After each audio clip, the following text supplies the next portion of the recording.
Wow. This is terrifying.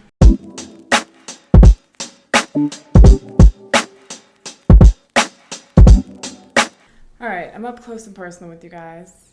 Literally. I am so nervous to make this video. Wow. Okay. I wasn't until we started.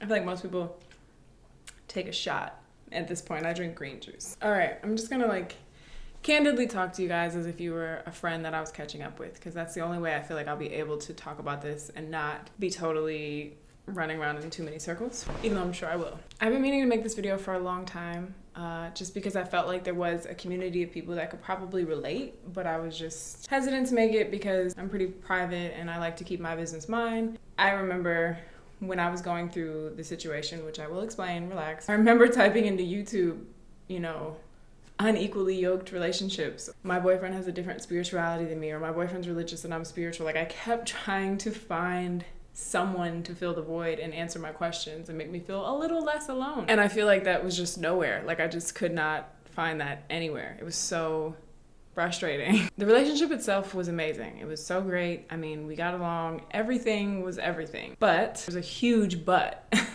I consider myself very spiritual. And I do believe in God. I believe in Taoism. I believe in the universe. I believe in source. I believe in Kemetic religion. If you're familiar with the Medu Neter at all, I'm kind of more in that space. I'm cool with zodiacs and stars and chakras, that kind of world, right? I do yoga. I'm that person. He was very much not any of those things. He was really religious, specifically Christian, but he considered himself spiritual more than religious. And I think that's why it initially kind of worked for us, because a lot of the values we shared were really, really similar. There's good values, I feel like, in all religions. I'm not anti-religion, because I think there's something to take away from all of them. And they're all pretty similar to some degree as well. I'm gonna make this video and not offend anybody. Let's try to do that. To this day, so much love to him forever. But it was one of those things that we couldn't just keep sweeping under the rug. I felt like we kept trying to be love conquers all. And it got to be that thing under the rug is just building and building and building. We can't act like that's not getting bigger. We can see it under the rug now. The rug is not touching the ceiling. And I guess if you are in this situation, God, it's such a difficult situation. And I literally, guys, talk to everyone, including strangers in my life about this, because never did I ever think I would be in this predicament. Totally involved and love another person, and everything is great and they love me and they treat me great, and there's really no problem within, relationship standards or whatever. It's literally a difference in values. And I was just what is my life? How is this my predicament in a relationship? It's not cheating, it's not a communication issue. He's religious and I'm not. And when I tell you all my friends and all the people in my life were probably so sick of me talking about this. But I will say there's two sides of that coin, because I felt like this issue gave me the space to have the conversation with people in my life about what they believe in. And it made people question and wonder about themselves. I don't think a lot of us really have those type of conversations with people that are close in our life. You might not even know what your best friend or people you hang out with every day, what their value systems are, what they believe in, or whatever.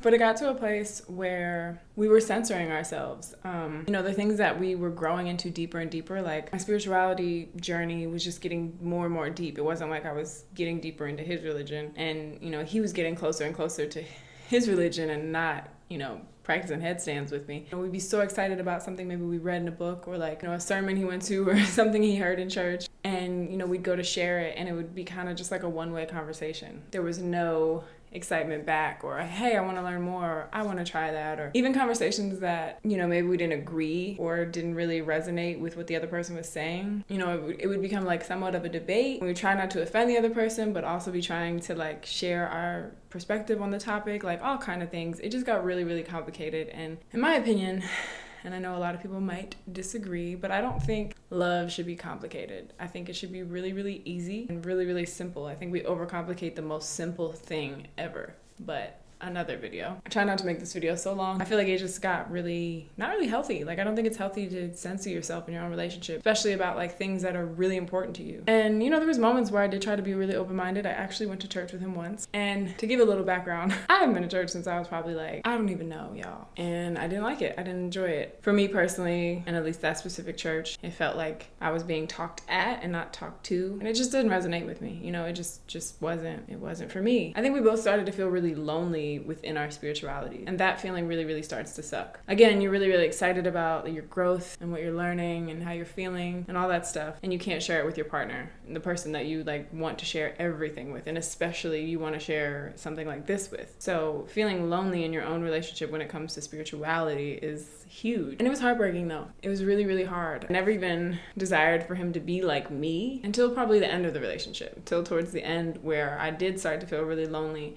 and there started to be like well, I went to church with you, like why won't you just go to a yoga class with me? You know, it started to, like I said, pile up under the rug, and it just didn't get pretty. So I hope this doesn't discourage anybody that is in an, you know, I hate the phrase unequally yoked. Honestly, I've always hated it. I think it's so silly sounding. If you are in a current predicament where your spirituality is different than your partner's, I hope this doesn't discourage you. It's not to say it's not possible. When I tell you that I was like literally looking for faith in every place I could find it, like I would go online and read articles and articles and articles of people that were married where someone was like Muslim and somebody was Jewish, and they had totally different backgrounds, or Christian and not Christian, and some of them I was like, oh my god, this is my life, and then it would end and be like not my life. Like they'd end up getting married and stuff, and I would just be like, well, okay. I think for both of us it was just too high on our level of importance. Like it wasn't something that we could just continue to overlook. But I will say I'm really grateful for the relationship and for that difference, because I think before him and before that relationship, I never really reached that depth of a conversation or even of a difference with another person, or even within myself. You know, he asked questions that I don't think I've ever asked myself as far as what I believe in and different values and stuff. All of those questions and all of those things really kind of grew my spirituality. It's not to say he didn't love me any less or that, you know, anything negative towards him at all. It was just simply a difference. Nobody was better or worse. One of the hardest predicaments I think I've ever been in. Because it's just like, what do? Do you make a decision based off of what you think the future will hold? Or do you just say, hey, I love you in this moment and that's all that matters? And so we were caught up in the moment. We were like, I love you and that's all that matters, and I respect you and all of that. But total full acceptance, it didn't really exist, in my opinion. I don't know if he'll disagree. He's probably gonna watch this. Hi, if you're watching.